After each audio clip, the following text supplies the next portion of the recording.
For 800 years, Gorey Castle has protected Jersey from a French invasion that never came. Today, the islanders are having to cope with a horror of another kind, a horror that one of them at least believes was bound to happen.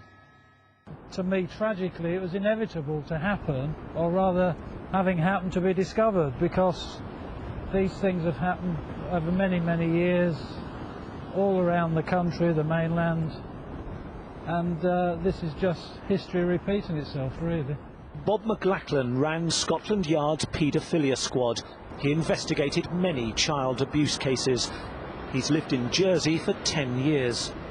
I don't see that Jersey is any different to the mainland UK. It's just that they've woken up to this problem, or been able to identify this problem so many more years later. Quite simply, we have a lot to be blamed for. We never looked after these children. We relied on other people who took advantage of the situation. Nobody was interested in what was going on, preferred to leave it to somebody else, and within that kind of climate, the culture that you're talking about was able to grow. 6 years ago, Mr McLachlan wrote to Jersey's Health Ministry, offering his expertise. His first letter was ignored. His second got a thanks but no thanks from the man who eventually raised the alarm. I felt there were probably opportunities to enhance child protection here. Certainly I didn't feel that the systems and the way things were set up here was as advanced, for want of a better word, as it could be. The investigation of child abuse at the home may take many weeks.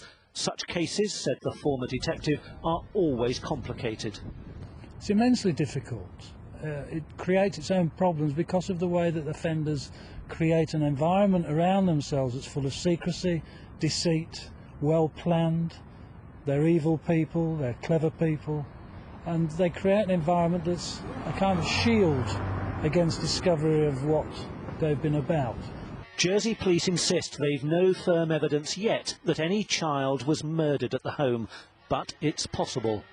We do know that children are killed as a result of abuse. We know that children are killed whilst being abused, and we know that children are killed to stop them disclosing evidence of abuse.